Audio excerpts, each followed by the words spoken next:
Correct. Then you have 1 1, the result will be 1, which will be kept here. So rest all will be zeros, as the rest of the bits in 13 binary is 0, right? As simple as that. And the resulting will be binary number as well. So you are converting that binary number back to your decimal form, which will be stored in the variable C, right? Then you are going to print the value of C. As simple as that. That is your bitwise AND operation. Step number 1, read the numbers. Step number 2, it implicitly converts it into binary, the numbers which have been read. Then bit by bit, the corresponding operation, logical operation will be performed. And then the resulting binary will be converted back to decimal and then stored into a variable, and then it is printed. That's it. Same with bitwise OR. In bitwise OR, what happens is the only difference is in the truth table. That is, when either of the bit is 1, the result will be 1. It is only 0 when both the bits are 0. For the rest, it will be 1, right? So 0 0, the result will be, sorry, 0 1, the result will be 1. 0 0, the result will be 0. 1 1, the result will be 1. 1 1, the result will be 1. 1 0, the result will be 1. 1 0, the result will be 1. 0 0, the result will be 0. 0 0, the result will be 0, right? So then converting this particular number back to decimal, you will get 61, which will be done by the interpreter itself implicitly. You'll have 61, 61 will be stored in C, then you'll have the value of C, right? Hope you are taking note of this,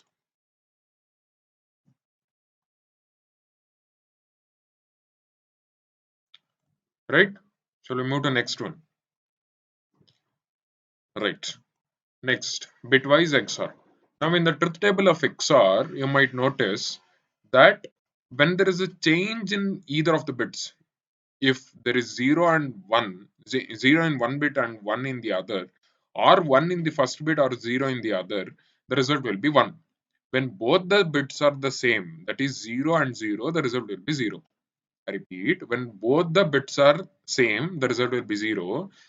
When the when both the bits are different on contrast with each other, the result will be 1. So this is your truth table of XOR. So in that case, you can perform the XOR operation on yourself, by yourself, right? So this will be the result. When you perform XOR operation between 60 and 13, you'll have 49 as the result. And it is depicted by caret. This symbol is called caret, right? Make a note of it, right? Moving ahead. Binary ones complement. It is also called NOT operator, right? This is bit tricky. Now I want you to concentrate. What is ones complement? Ones complement is nothing but adding 1 to the binary of the number, then converting it to its negation, right? I repeat, read the number, convert that particular number into binary, add binary 1 to that converted binary number, reverse its sign, that will be your binary ones complement. As simple as that.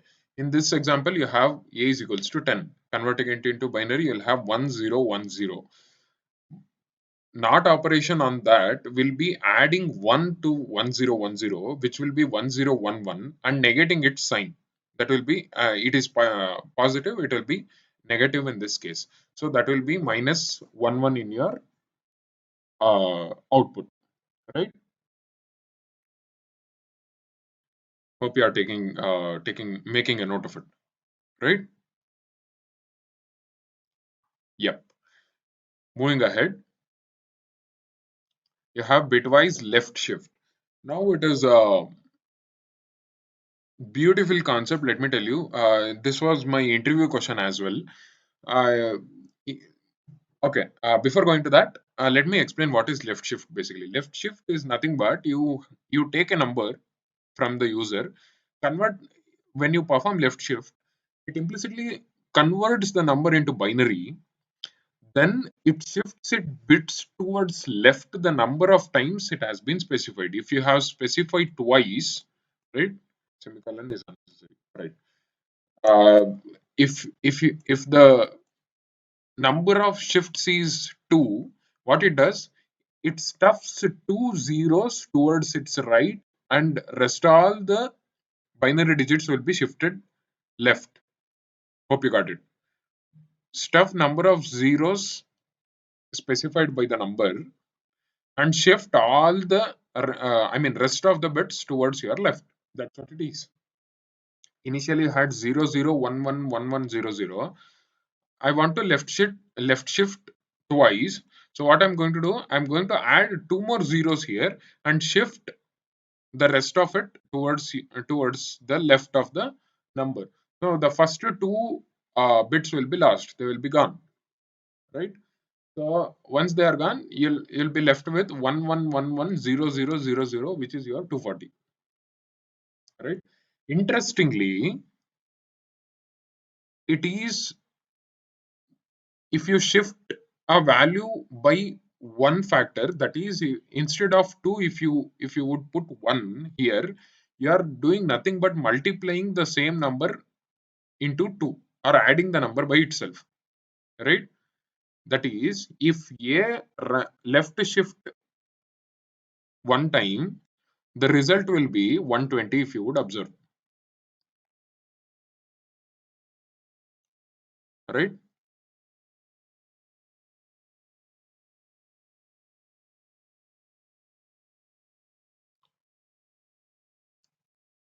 Beautiful.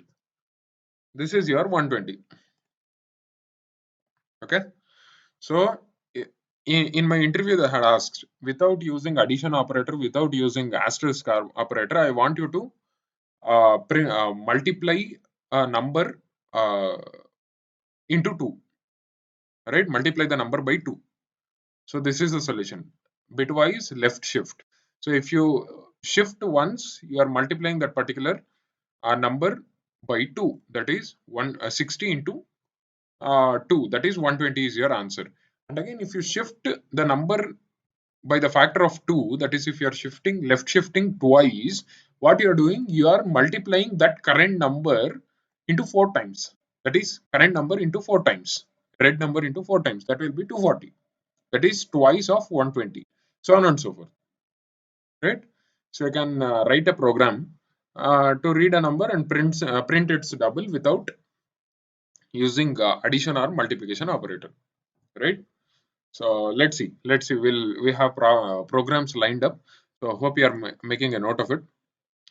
Hope you made a note of it. Moving ahead, the last bitwise right shift, you have a is equals to 60, and when if you want to perform right shift on it, it is exactly opposite of left shift. You convert the number into binary, that is common for all the bitwise operators, and then shift the bits towards the numbers right hand side, and stuff the zeros, number of zeros in its beginning. Left side here, right? Stuff 2 more zeros here and omit the last 2 zeros if you want to shift the number twice, right? By the factor of 2. So what it does is, it is going to divide your number by 2. If you are shifting once, if you are shifting twice, you are dividing the number by 4, right? So you can make a note of it.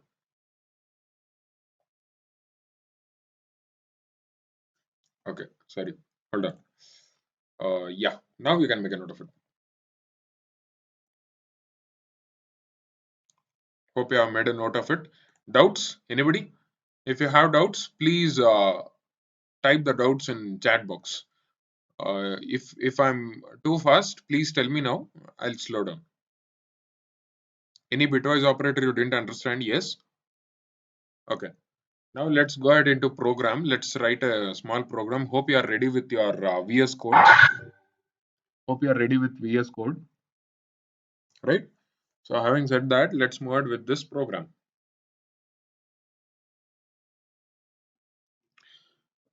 Write a Python program, menu-driven Python program to do the following things. print a menu as follows. Okay, you need to print this following menu first, like serial number 1 AND operation, 2 OR operation, 3 XOR operation, 4 NOT operation, 5 left shift, 6 right shift. Then what you have to do, you have to read the serial number input from the user. The user will input one of these values, 1 to 6, right? When users enters the serial values, you have to perform the corresponding action. Like if the user enters 3, you have to read two numbers and perform XOR operation on them. If the user enters not 4, you have to read one number and perform not operation on it.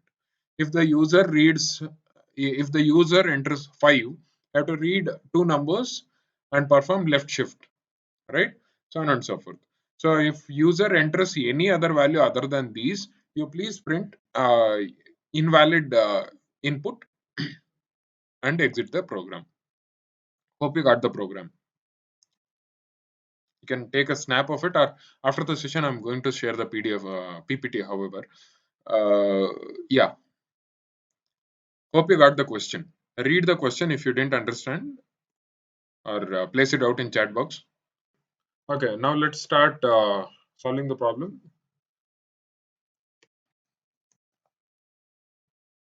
What is the program asked? We need to print the menu first, right? And operation. Let me you know, print all these things redundantly. Let me not do that. Let me copy paste. 2, 3, 4, 5, 6. Right? Okay. Second one is OR operation. Now third one is XOR operation. Fourth one is NOT operation.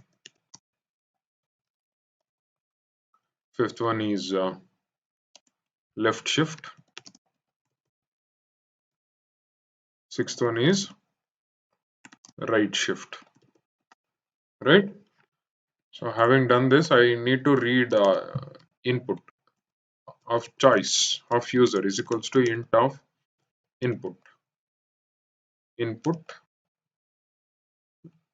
which says enter your choice. Okay.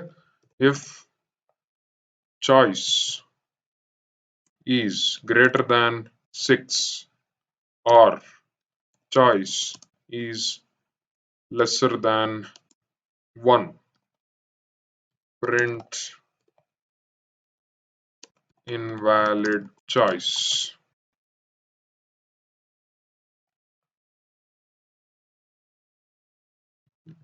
Else, or I'm going to exit the function totally, right? Okay. If choice is equals to 1,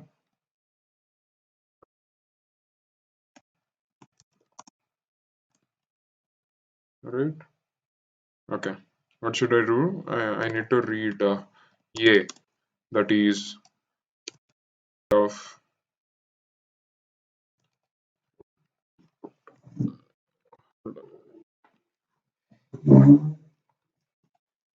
int of input, then b int of input, second operand, right? Now inside a,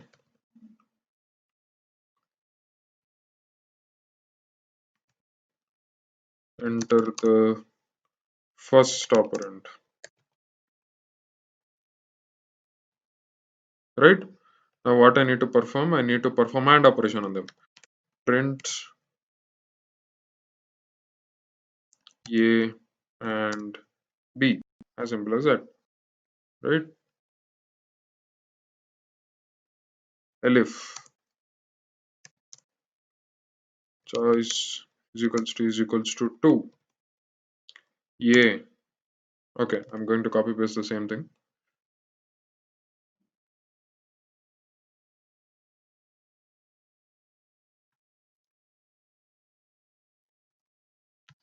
right?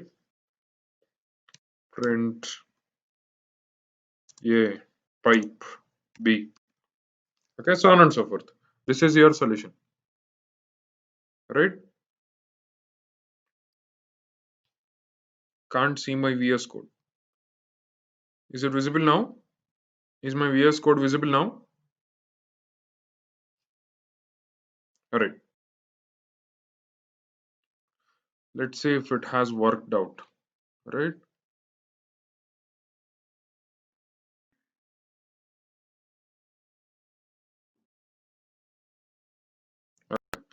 Consider I want to AND operation on 60 and 13, right? 12. So it's as simple as that, right? Can complete the program. Yes. Hope the program is clear.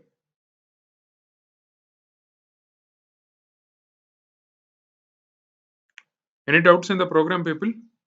I'll walk you through the program once again. I have the menu first. You can also do this with an escape sequence called new line character, which you'll be seeing in a while.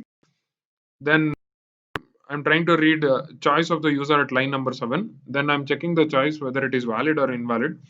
If it is greater than 6 or it is lesser than 1, it is I'm going to print invalid choice and I'm going to exit from the program. If uh, choice is 1, I'm going to read the operands A and B, then I'm going to perform AND operation. If the choice is 2, I'm going to read the two operands and I'm going to perform OR operation on them, and so on and so forth. We had to perform XOR operation, NOT operation, left shift, right shift, but it's redundant. It's of the same logic except for the symbols to change. So that is the only thing to change. The rest all remains the same. So you people complete the program, right? So take that as an assignment. So having said that, let's move ahead with the next slide.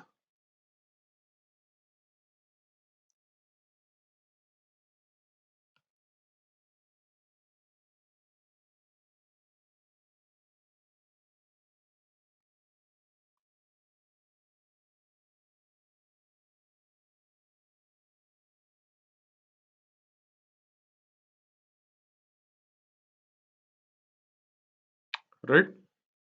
Okay. Now coming to functions.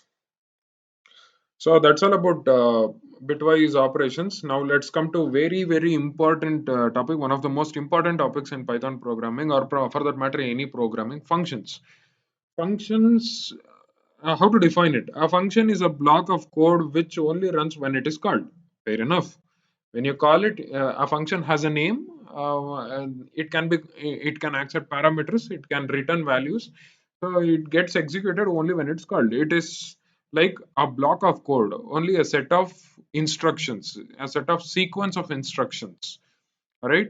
So it is going to be executed only when called, right? You can pass data known as parameters into a function, right? It will receive the same data, but its name is called arguments, right? What is the difference between parameters and arguments? Parameters are passed to the function, arguments are taken by the function. Both are same, both are exactly same data, but the names are different. Let's see what is the difference. All right, practically let's learn what it is. Then function can return, can return data as a result. It can or may not, right? It may accept data, it may return data. It's not a compulsion, right? So having said that, yeah, hope you have taken this down. Moving to next slide. Here is a small program for you. Write a Python program to print absolute of an entered value. To print an absolute value of an entered value. What do I mean by absolute? If the entered number is positive, the return should be positive itself. If the enter number is negative, the return again should be positive, right? For example, if you put in 5, the result should be 5. If you put in -5, the result should also be 5, right? Same goes with the floating point integer inputs as well. So minus 5.6 if entered, the result should be 5.6 only.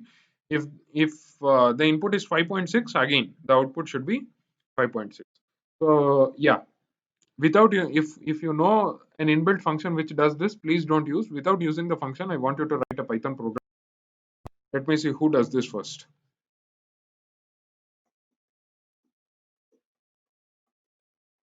Yeah, here is a wonderful doubt given by asked by Manaswini.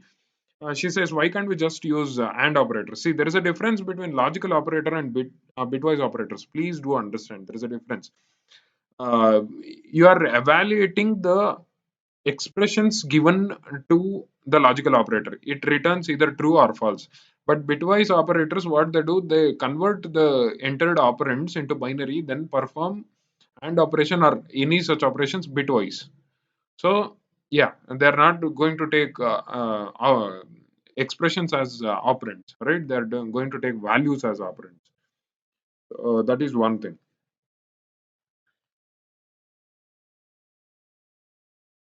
right? Who has come up with the program? Let me see. Who has the program? Yes,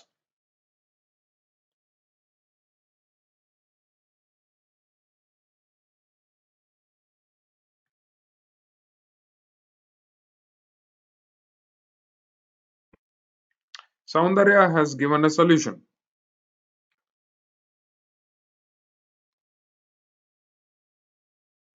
Soundarya has given a solution. Let's see what it is. A is equals to float of input print minus a. Soundarya, are you sure this is going to work? Try to put in 5 as an input. 5. Let's see what you get. Now, Aditya has given an input n is equals to int of input. If n is lesser than 0, multiply it with minus 1 and print it. Else, print it like that only. Beautiful. Then, Yogesh Krishnan left shift by 1 and then right shift by 1 gives the same value, Yogesh. Unless there are any bits, set bits in the edge, right? It is going to give you the same output unless there are there is a one which has been chipped off, right? So Gajanand has sent a solution. G is equals to float of input. If G is smaller than 0, print G minus 1. Else, beautiful. Print G. Yes, correct, Gajanand. Your solution is correct.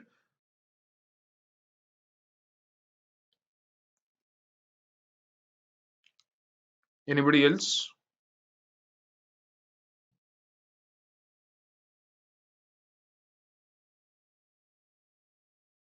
Yeah, Yogesh has a question. The minus sign representing bit. Yeah, it implicitly takes care of it. We have see implicitly when the machine converts the number into binary, it has a separate bit at the starting to depict the bit, the sign bit, and after that bit there is a character called B, right? So that's how it differentiates from the sign bit and the actual value. So the sign bit will remain the same. That's a wonderful question, Yogesh. I did not pick it up purposefully because it becomes too complex for people to understand. So yeah, the sign will be taken care of implicitly.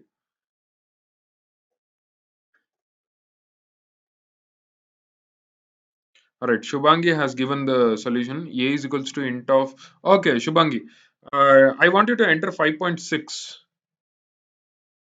5.6, and what is the output? Is are you getting the getting an expected output? Yes. I want everybody to try. There are approximately 82 to 83 people on the session. I wonder why only handful of them are trying. Arshad, I want you to try. Kotresh, what's up? Apurva is silent today. Karthik Hubballi, what happened? I want you to try, Arshad. I want you to try.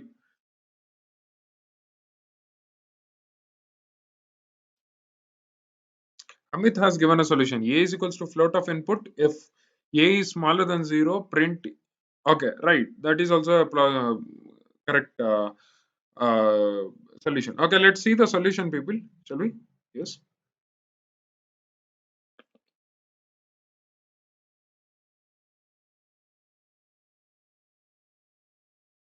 All right.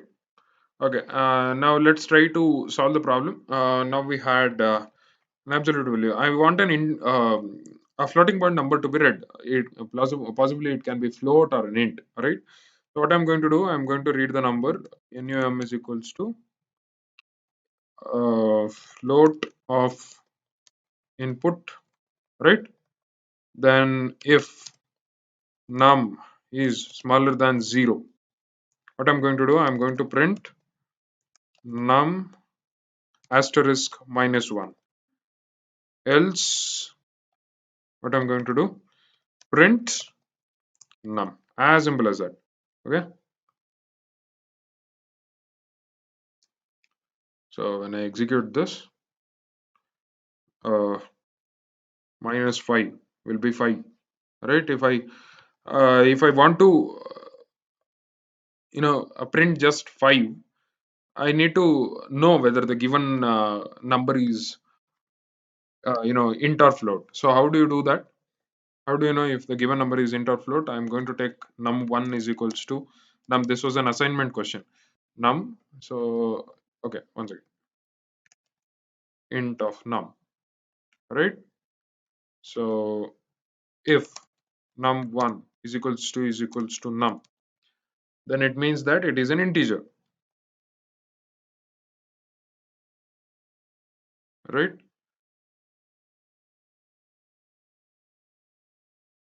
Yeah, it means that it is an integer.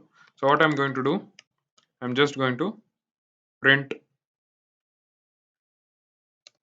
if num lesser than 0, print num1, right? Else print num1 asterisk -1. Okay.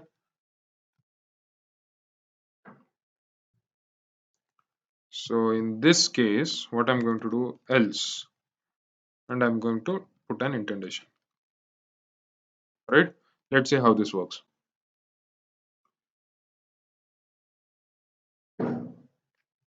-5. Okay, we are bumped into an error. Is lesser than 0. All right. Lesser than 0 means asterisk -1, or else I'm just going to print -1. All right. Now if I enter -5, you have 5. If I enter +5, I have 5. Let me check it out with floating point numbers. If I enter 5.6, I have 5.6. If I enter -5.6, I have 5.6. So our agenda is satisfied. We got the exact output which was asked for, right? Hope this thing is clear. So moving ahead. Yeah, any doubts? Okay, people have given inputs on the program. Okay, fine, beautiful. Hope this thing is clear. Let me take you through the program once again. I read the input in the form of float and stored it in number. Now I wanted the output in a specific manner. If it was integer, I want an output in integer itself. I don't want it to get converted into float and print it on terminal. So what I'm going to do, I'm first trying to find out whether the given number is floating point integer or integer itself. So how do I do that? First, I convert that number into integer and then compare both the numbers, num1 and num2. If both are same, then definitely the entered number is integer. If not, it is float. So in case that the entered number is integer, I'm checking the number whether it is negative. If it is negative, I'm going to multiply by -1 and I'm going to print it. Else, I'm going to print it as it is.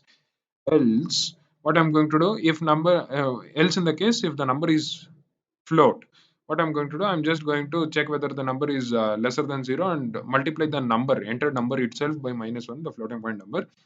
Else, what I'm going to do, I'm going to print the number directly, which is the case of positive number, right? So hope this thing is clear. Moving ahead. Type of functions. Now we have two types of functions, one being inbuilt function and the second being user defined functions. Let's say what are the inbuilt functions. First, let's see what are the inbuilt functions. Inbuilt functions are the functions which have come along with your standard library of Python. When you install the interpreter, there are some libraries, some modules already installed. Inside them, you have already a predefined set of functions. Those are the functions which are called inbuilt functions. These functions we have been using since the start of the session. For example, we have been using print. Print is a function which takes the parameters. It might be values, it might be constants, it might be variables, and it is going to print that particular value onto the terminal. So that is your inbuilt function. And the second being type. Type, what it takes a value or a constant or a variable as a parameter, and it returns the data type of the particular value. Right? Just now we said absolute. For the program which we wrote, we have a built function which called ABS, which is absolute, right? bin is nothing but your binary number.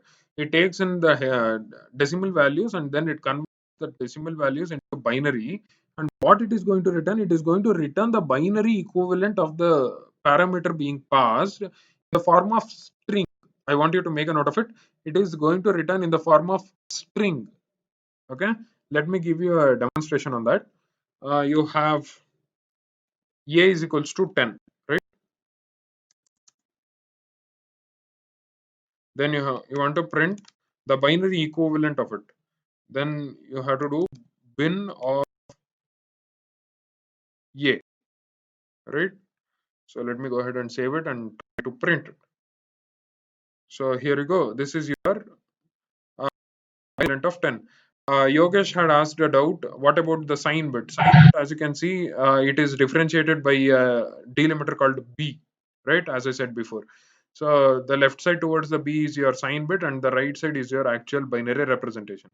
Now, as I told, it is going to return the string format. Let me justify why I said that. I'm going to use type. Let's see what it is going to return, right? Yeah, when I execute this, it is going to return string, right? So please make a note of it. Function is going to return string type value when used. So don't mess around with this, right?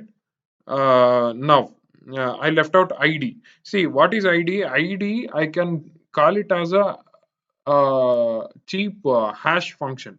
So what it is going to do, it is going to take a value and it is going to return a unique number for it, right? It is going to value. What it is going to do, it is going to take a value as a parameter in its parentheses, and it is going to return a unique value for that particular number or a variable. So what is this unique value? How is it doing? It is going to do using the address of the memory stored by that where that particular variable is stored, or that where that particular number is stored, right? Let me give you a live demonstration on that. You have a is equals to say 9 or 99, right? Print say id of a, right? So what is this going to do? It is going to check the address where the variable a is being stored, and then it is going to generate a unique number for that address, and it is going to return, right? When I execute this, I have this particular number. Okay, this is the this corresponds to the address memory location where this particular variable or the value is being stored. So every single time it is going to be unique. When I say b is equals to 100, right? When I print id of b, right? Then when I try to execute this, you have two different numbers, both different. Okay, you can play around with this experiment, right? So having said that, that is your id. Done with type, done with print, done with absolute value and int. We are using this all the time. We are using this to convert the string values or floating point numbers into integer values, right? Same, we are converting the string values which contain the floating point numbers into float, or we are using it to read the floating point values from user, right? Same with the string. String is accepting integer value or a floating point value and then converting it into string, or we yeah, we're going to do input. which is going to let us read the input from the user from the terminal, right?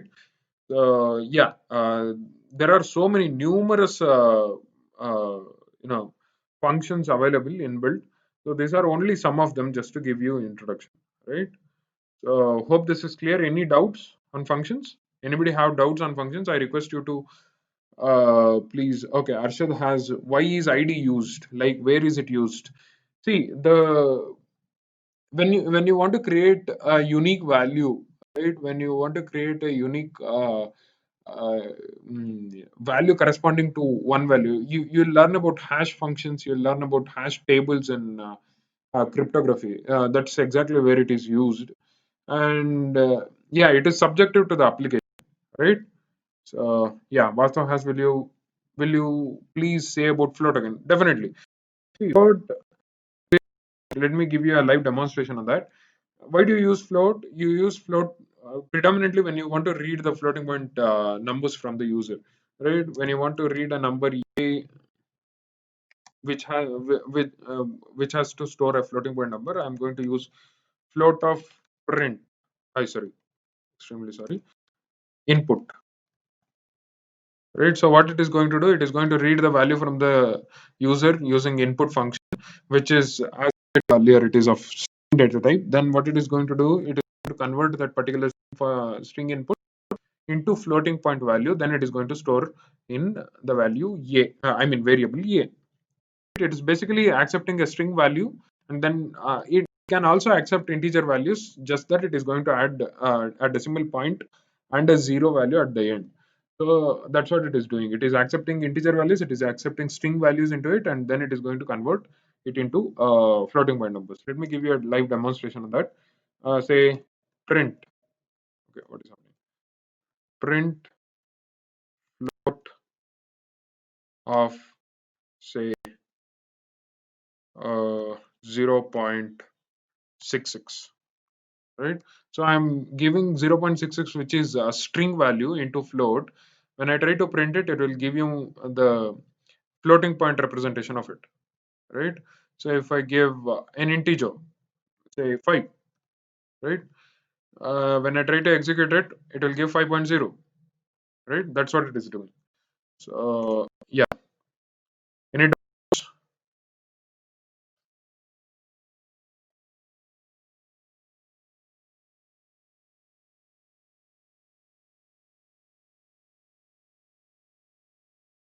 okay, a is equals to b is equals to 10. You're getting the same address. Probably it is getting replaced, right? Probably the value is getting replaced at that particular point in time, because you don't have any use of a beyond beyond printing id of a. Hope you get it, Kotrish. You're not using the value a after printing the id of a. So, what I think is, interpreter is replacing the value of a with the value of b in order to store the memory. So it's an intelligent interpreter. It is going to do that way, right? Just in case if you are getting that. Uh, so having said that, hope these things are clear. Coming to, yeah, take this down as an assignment. Write a Python program to return binary value of an entered integer value without using bin function. Right? I want you to write a program which reads the integer value and convert that in particular integer value into binary value without using bin function. Let me write that down for you.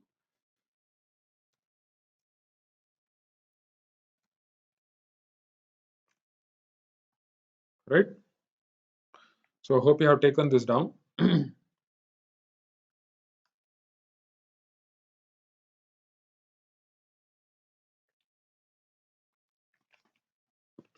Yes.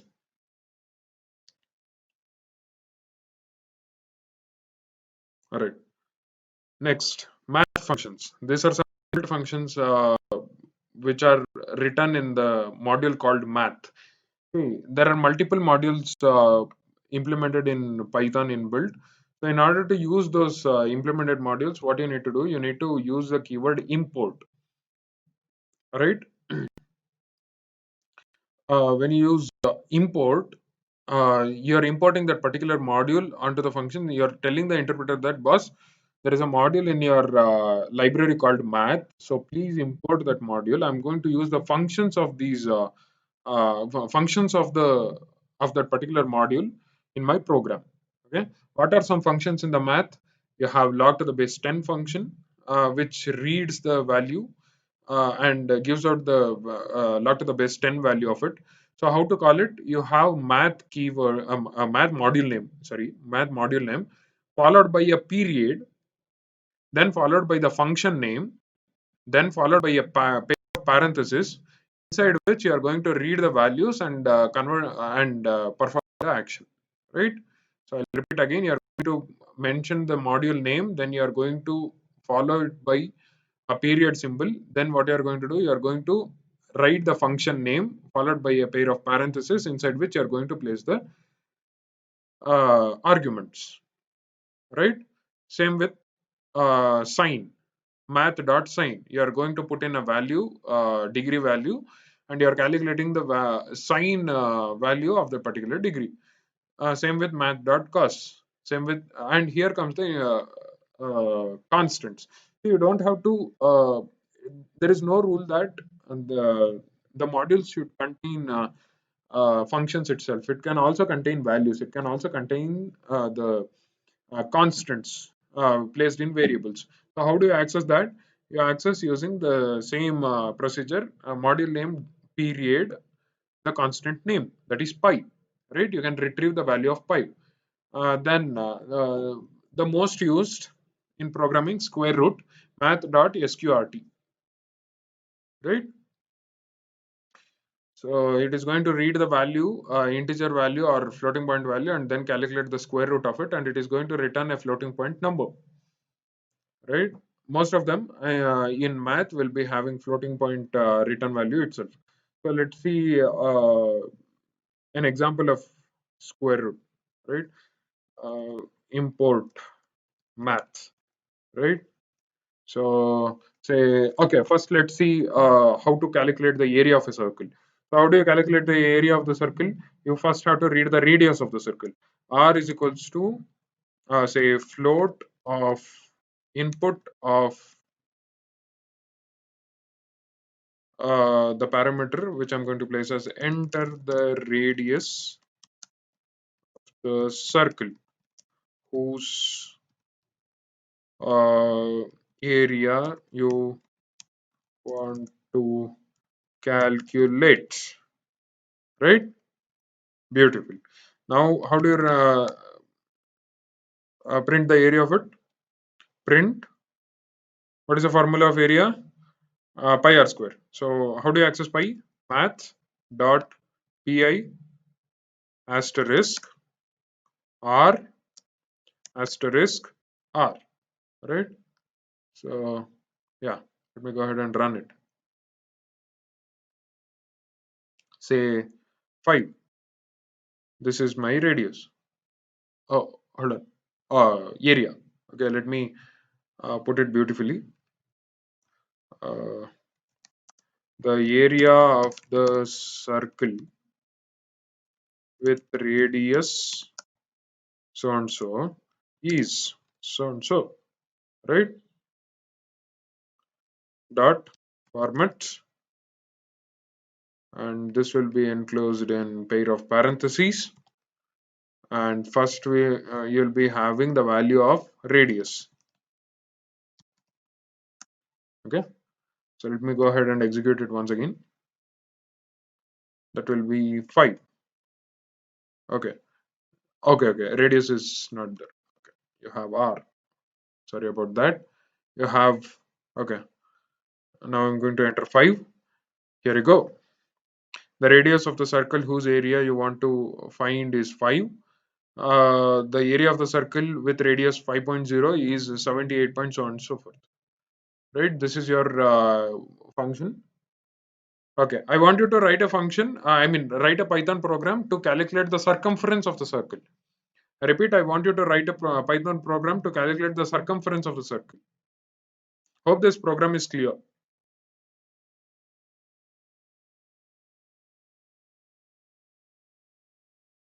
Okay, Kotaras has the solution. Import math, r is equals to float of input, Print math.py asterisk 2 asterisk r. Okay, correct people. You people are right. Sunil Kumar, careful with the cases. Uh, import is I small, right?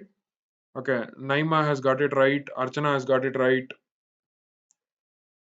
Beautiful, beautiful. Circumferences. Yogesh has made it user friendly. Nice, nice. People, the thing about software is if it is not user friendly, nobody is going to use it. If your mobile is not user friendly, nobody is going to use it, right? It becomes very tedious to understand. So make sure you mention what the particular program is doing in print statements or using strings or something like that, right? Make sure. Okay, Arshad, wonderful man, you have got it right. Arshad's solution is correct. 2 Shweta Nayak has got it right. Beautiful, beautiful. Is my voice not clear? Clear, clear. Okay, Aishwarya, please check your internet connection. Aishwarya has got it right. Okay, make sure you include the strings which explain what it is, what the value is, like enter the radius of the circle or circumference of the entered circle is, so on and so forth. Right? Hope this thing is clear. Moving ahead, we have user defined functions. Beautiful. We have user defined functions. See, we don't have to use the inbuilt function itself. We can define our own functions and we can use them. Let's see how to do it. In order to define your own function, you have to use something called def. It is a keyword which defines the function, right? Def like area, right? Followed by a pair of parentheses followed by colon. Okay. Inside this pair of parentheses, you can mention the parameters like radius, right? After this, you can enter the block of the function, right? Like you can return. Okay, I forgot to import the math function. Hold on. Import math, right? Now return radius asterisk uh, radius asterisk. You can also use the exponentiation operator. Not a problem. Math dot py. Okay. Okay. We have not touched return yet, right? Okay. Sorry about that. We'll use print.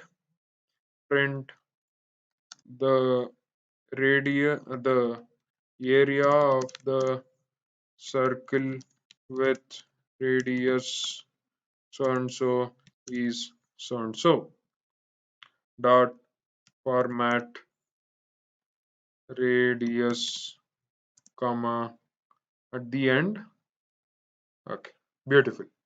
So yeah, we have defined our first program, first function, right? Then we can read the input from the user. Float. Okay, r is equals to float of input of enter the radius of the circle whose area you want to calculate, right? So with that, you're going to call the function. How do you call the function? You have defined the function. This is called the definition of the function. Def is definition of the function. This entire thing is your definition of the function. How do you call it? You call it using the name. What is the name of the function? This is called the name of the function, right? The name of the function is area. How do you call it? Area, and this is called parameter, right? Inside parenthesis, you need to mention the parameter. So how this is going to work, I'll tell you. You're going to read the function, read the value from the user, which will be essentially of the value of the data type float, and then you're going to store the value in R, the variable R. Then you're going to mention the name of the function which you want to call, which is area, and then you're going to pass the parameter, I mean argument, pardon me, it is called the argument. At this point in time, it's called argument. What is argument? R is the argument for the function radius, right? But here radius is the parameter of the function area. That is the difference. As I was telling, r is radius. At this point in time, this is radius, and when you throw this value here, it is caught as a parameter, right? So once it is here, you are sending the value to this particular function. Then what it is going to do in this particular block of this function, it is going to perform operations on that particular variable, and then it is going to uh, print something. What I'm going to print, what the function is going to print, the area of the circle with radius so on and so and so is so and so. That is the radius and the area itself. So very basic uh, function we have defined, right? So hope it is clear. I'm going to walk you through through this once again. What I'm going to do, I'm going to read the input from the user, which will be radius, and the data type of which will be float. Then I'm going to send that particular value to the function area using the name of the function, which is area, and sending that value as argument, the value which is in R. So I'm putting it in arguments place. Then what it does, the interpreter, it takes that particular value and then it sends where to the function. And how the function is catching the value, it is catching the value as radius. Okay, this particular value in R is copied into radius. Then it is going to print that particular area inside its function itself. So let's go ahead and execute this and see what it works. The radius, of course, 5, and here you go. You have the same output, right? So this is basically how a function works, right? Now I want you people to write a Python program. Okay. Before going that, let me tell you the sequence of execution of events. First, the execution will start here at the line number 1. It is going to import the module named math. Then it is not going to come to line number 2. Why? Because in the definition of the functions, what we have told, a function is a block of code which only runs when it is called. So where is it being called? It is being called in line number 7. Until then, it is not going to be executed. Point number 1, right? So the execution directly starts after importing math. It directly starts at line number 6, which is reading the input from the user. Then what I'm going to do, I'm going to send that particular value, call the function using the name of the function, then send that particular value into that function. Then this function, what it is going to do, it is going to catch that particular value and store it in the variable named radius. Then this radius is used to calculate the area of the function, area of the circle, and then it is going to print accordingly. Hope this is clear, right? So the second thing being, if you access the variable radius outside of this function, it is going to throw an error. This radius is strictly for this function, right? This variable radius is strictly for this function. You can't access the variable radius here, right? You can't access here. Print radius. If you do this, it is going to throw an error. Let's see what it is going to do. 5. See, name radius is not defined, right? You can't do that. That is point number 2. Point number 3, it is called scope of the variable, right? Point number 3, all the functions must be defined beforehand itself. Before using or calling that particular function, you should define that particular function beforehand itself. If you cut this particular function from here and place it after calling it, it is going to throw an error. Let's see practically why, how is it going to do. Okay, circle is the radius will be 5. It is going to throw an error, right? So make sure the function is defined before the calling of the function itself. So what I wanted to do, I want you to write a Python program which calculates the area of the circle. Area of a triangle. Let me see who is going to do it first.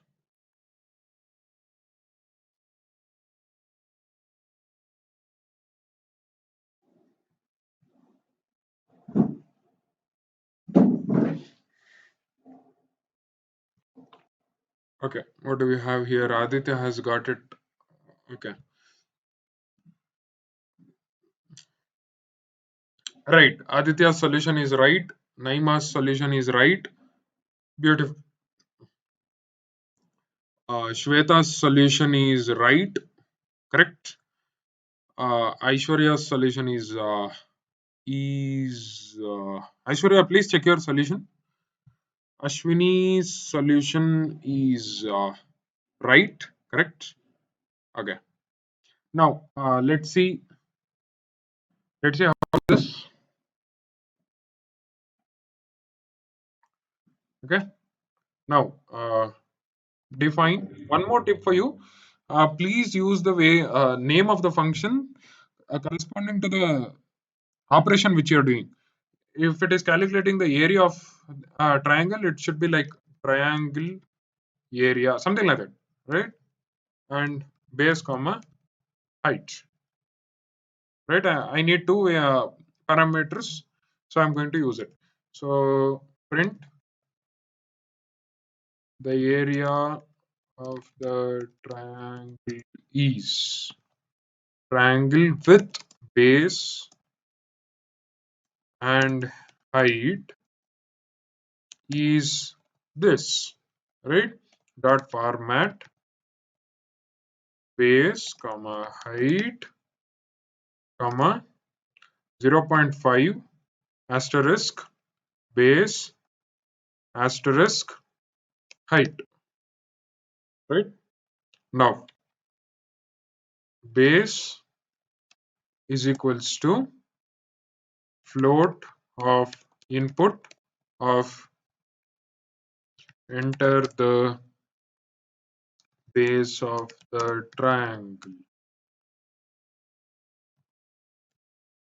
right?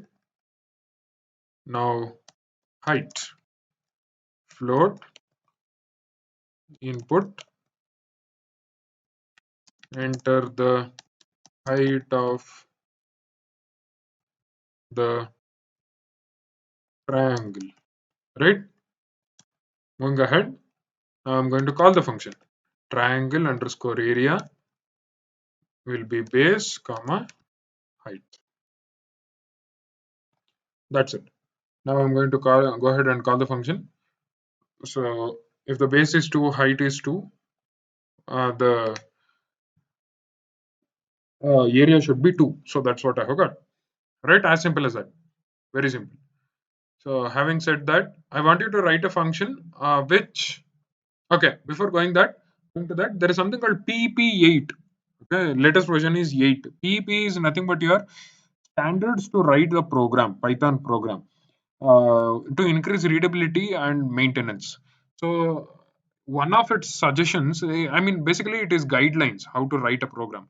So in one of its guidelines, it is mentioned that after defining a function, you need to leave two new line characters in middle, right? Before going ahead with the next code, you need to leave two new line characters after the definition of the function, just like I did in the first line. Second line I have defined the function, and three four lines, third and fourth lines are blank, and I have gone ahead and uh, defined the main function, right? So this is your program. Now I want you to before going to that, let's learn about return, right? Return. How do you define return? Return is a keyword used in a function in order to exit from the function, right? First use is coming out of the function, and the second use is to return a value or a data. Let's go back to the definition of the function. The function says And the definition of the function contains a function can return data as a result, right? We have seen how to send the data. We'll see how to return the data as well, right? How do you return the data? So this is how I'm going to return the data. I'm going to take this out. Return followed by the data, like uh, base asterisk height asterisk 0.5, right? So now I'm going, when it is going to return the data, this particular function here will return the data as well. How am I going to do that? I'm going to cache that particular value which is going to be returned from the function. How do I do that? I'm going to take area variable and store it this way, right? Then what I'm going to do? I'm going to print area, right? So this is one way you can do, or else you can add the string as well. That so and so is the base, so and so is the height, and this is the area. This is one way you could do. Or the alternate way is you're going to take the entire call and you can call inside the print function itself. Looks complicated, but it's not. Right? You take this off. Looks complicated, but definitely it isn't. So what I'm going to do, I'm going to call the function triangle underscore area inside the print function itself. So the base and height are the arguments, and the parameters here are again base and height, and it is going to return the value which is area of the particular function, that is base into height into 0.5. And then when it is returned, it is called by the function print, and it is going to be dumped onto the terminal. So let's go ahead and see how it is going to work. So 2 is your 2.0. That's it. You can modify this, like so and so is the base, so and so is the height, and this is the area. Hope this is clear. Now let's see the doubts. Okay. Any doubts?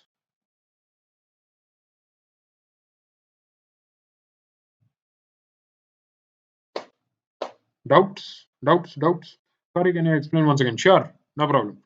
See, now I just explained what is return keyword. Return keyword is nothing but your way to exit from the function, right? This is basically used to come out of the function. It returns a value, right? It returns either returns a particular value followed by it, or if no value is followed by it, it returns none. There is something called none, N-O-N-E, none, right? So it returns none. If I have any value, it returns the particular value. So how is it going to work? I'm going to read the values from the user, base and height values. Then I'm going to throw the values as parameter arguments to the function triangle underscore area inside the print function, right? So inside the print function also I can call, right? Just like I'm calling input function inside the float function, I can also call triangle area underscore area function inside print function. So I'm calling here, and the way the values are being caught by this particular function as base and height, and it is going to return the area of the triangle back to the main method. I mean the line number 7.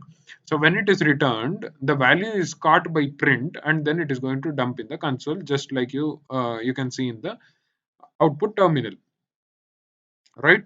As simple as that. Doubts?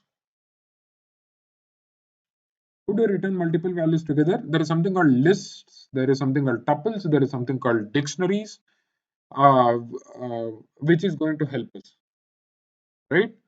So yeah, that is one way you could do, right? Uh, yeah, we'll see about lists and tuples in upcoming classes. For that is out of the scope in current session.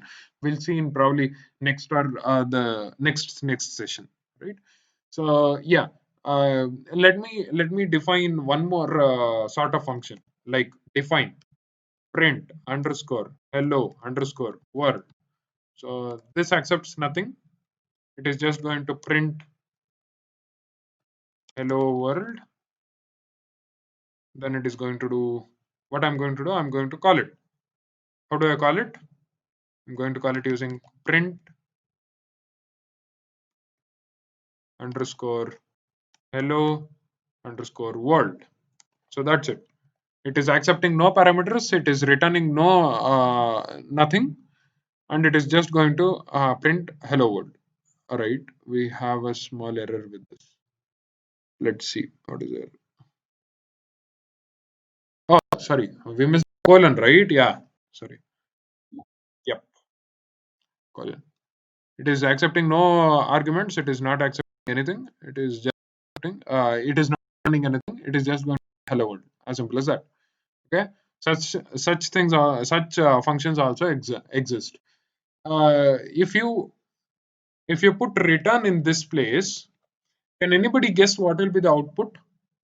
What will be the output of this particular function or this particular program for that matter? Let me see the outputs.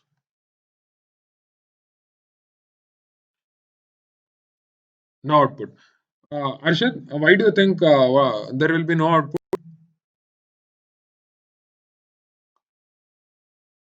Arshad, unmute yourself. Feel free to unmute yourself and explain us why do you think there is going to be no output? It is not written in anything, but don't you see print statement here?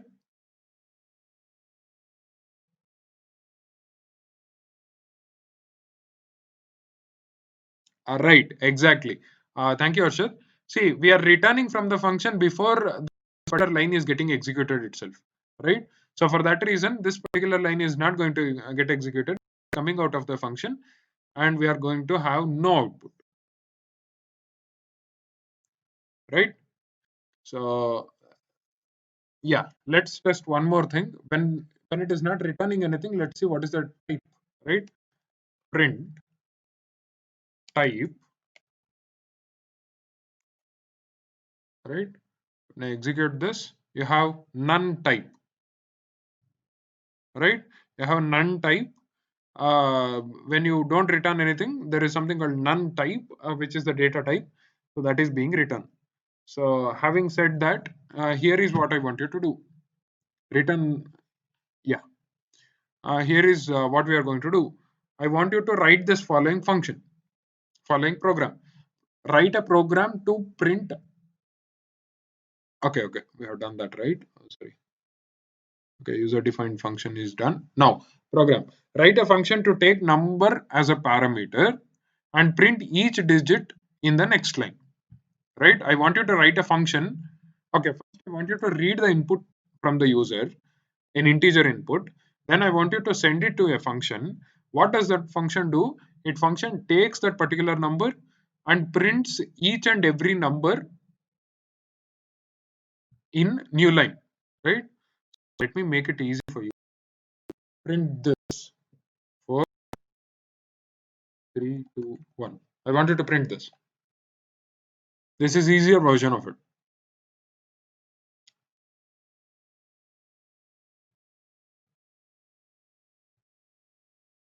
Yes.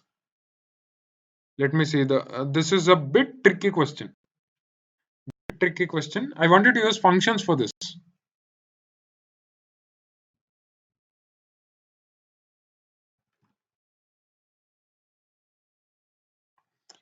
Anybody with the solution? Okay, Yogesh has got a solution. Define reverse. Yogesh, I want you to understand the problem. Da.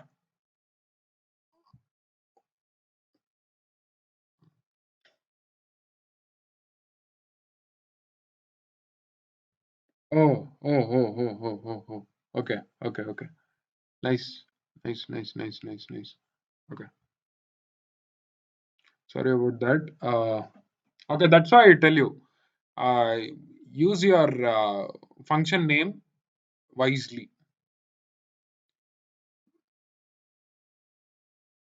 Okay, Yogesh has got it right. Dharnendra has, yeah. Dharnendra, check your solution. Again, fun. What is that function? Use appropriate word, appropriate names. A is equals to A minus 1. I don't think so that is going to work. No. Aditya's solution is going to work. Yes.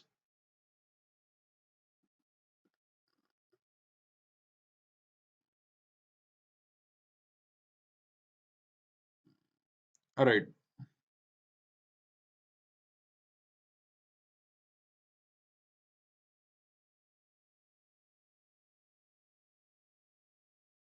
Okay. Let's get a solution.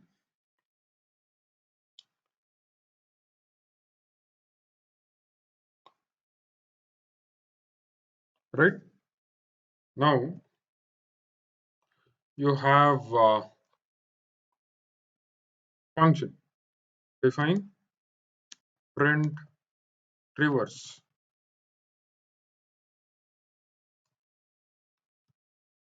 New line. Right.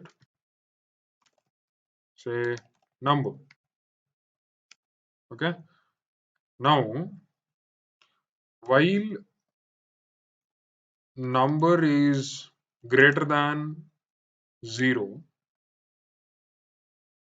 print number modulus 10 and number is equals to number floor division 10, so on and so forth. Right? Then what I'm going to do? I'm going to read the number. Num is equals to int of input of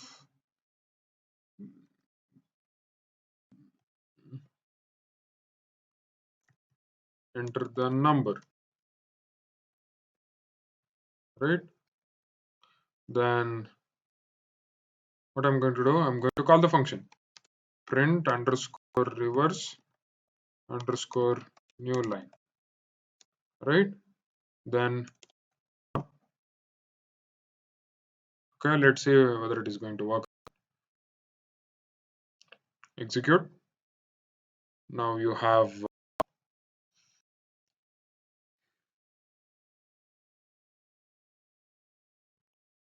1, 2, 3, 4.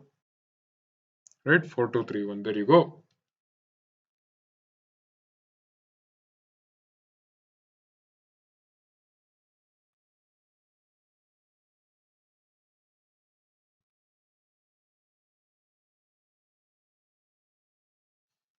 Right?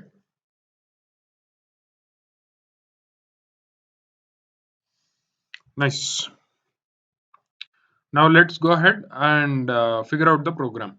Now see, this is just a small out of the box uh, program, just in case if you are totally new to programming language. The modulus operator, what does it do? It is going to return you the remainder of a number when divided by the other. Okay, let's go to IDL and check out how actually works. Right?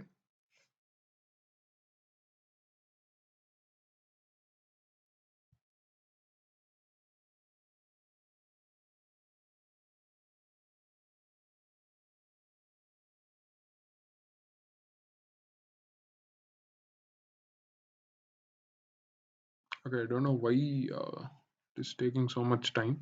Okay, while it opens, let me explain.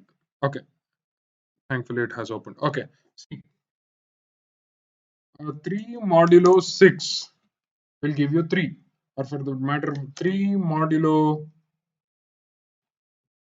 oh, sorry, 6, obviously 3, 6, what I mean to say is 6 modulo 3 will give you 0, or for that matter, 56 modulo 2 will also give you 0. What does it mean? Oh, sorry. 56 modulo 2 will also give you 0. What I mean to say is 56 when divided by 2, you'll get 0 as remainder. So when you divide 56 by 10, what are you going to get? You are going to get the last digit of that particular number. Again, if 1, 2, 3, 4 modulus 10 will give you the last digit. 1, 2, 3 modulus 10 will give you the last digit. 1, 2 modulus 10 will give you the last digit. 2 modulus 10 will give you the number itself. Right? So you have to strategically find modulo of that particular number, as well as get rid of the last digit of that particular number simultaneously.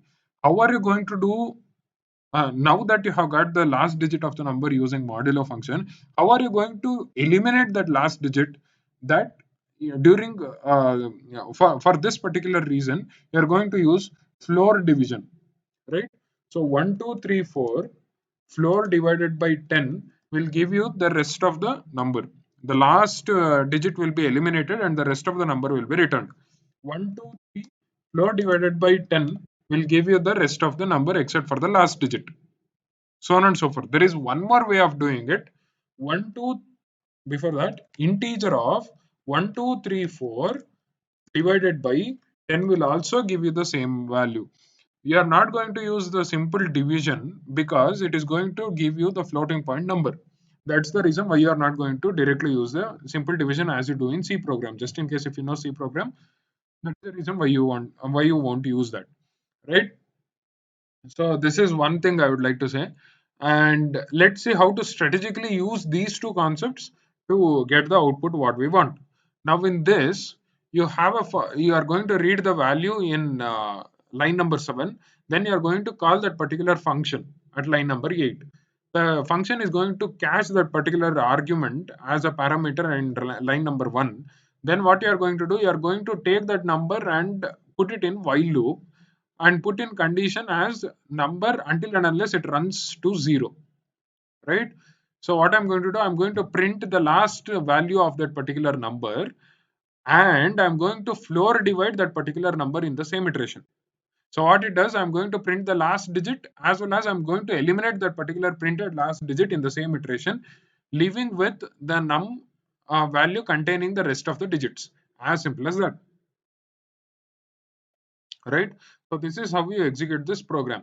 If you have any doubts, please feel free to ask now. If you want me to repeat, or if you have any doubts, please feel free to put it in chat box. Anybody? Yes, we are running out of time, people. Okay, it is called PEP, Aditya. PEP is a standard where uh, it is, I mean, if you follow those guidelines, readability of the program will be increased. So that is the reason why you put in that particular guidelines. This is one of the guidelines that there should be 2 extra lines after the definition of the function. Then, bro, Arshad has this doubt. In the end of the session, please explain. Okay, okay, sure. Aishwarya expects me to repeat the program once again. Definitely. See what I'm going to do in the line number 7. As I said before, the control starts, of course, starts from the line 1, but it is going to ignore that particular function, because the function is going to be executed only when it is called. So it is called in line number 8. Until and unless it is called, it is not going to get executed. So directly the control jumps to line number 7. In line number 7, I'm going to read the number from the user. Then what I'm going to do, I'm going to place it as an argument for the function print underscore reverse underscore new line. Then what I'm call the function, right? In the function, the parameter is going to be accepted. The num which is being thrown from line number 8 is going to be accepted in line number 1, and then it is going to be put through the while loop. Right? Till when is the while loop executed? Until and unless the number is 0, the while loop will be executed. Right? So yeah, when you that is one thing. Now next, in inside the while loop, I'm going to print the modulus of num 1 divided by 10, right? So why? In ideally, we have seen when you perform modulus operator of any number by 10, it is going to return the last digit of that particular number. Say 1576 modulus 10 will give you the last digit, which is 6, right? So 157 modulo 10 will give you 7. So I'm trying to extract the last digit and trying to print it. Then I'm going to floor divide. Why am I going to floor divide but not simple divide? If I simply divide it by 10, it is going to return the floating point value, which I don't need. Floor division, what it does, it is going to eliminate the last digit altogether. As you can see, 1576 floor divided by 10 will give you 157, whereas 1576 simply divide by 10 will give you 157.6, which is not desirable at all, right? Our motive is to eliminate the last digit. So this is done using division. There is one more way of doing it, is by int. Int of 1576 divided by 10 will give you 157. I'm first dividing it and then converting that particular number into integer, which is 157, right? So this is one way you can do it. So that is exactly what is happening at line number 4. So I'm going to eliminate that particular last digit and I'm going to go for while loop again. Then print the last digit of that particular number and again eliminate the particular number which is being printed and go to next iteration. How is the till when is it being done? It is being done until and unless num will be. This is your program. Doubts? Doubts? If you want me to repeat, yes. Okay, no problem. Now here is an assignment for you. Uh, Write a Python program using functions to print the output should be 1, 2, 3, 4, right? 1, 2, 3, 4. So how do you do this? This is your assignment. Let me change this for assignment. Right?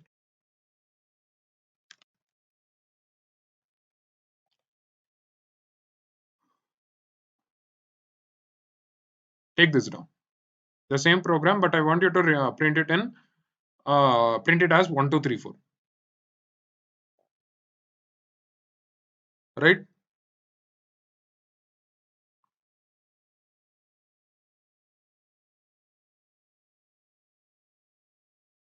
Return keyword we have already discussed. On a formal note, let me repeat it once again. A return statement is used to end the execution of the function call and returns the result value of the expression following the return keyword to the caller. Okay.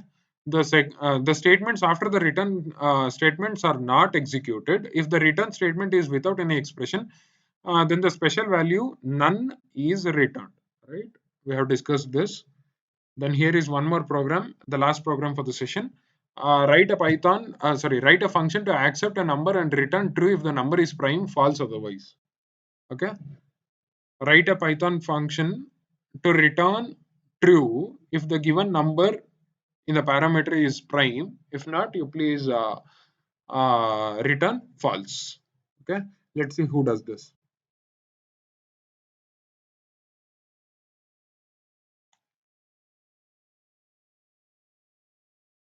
Okay, Sandra has given the solution.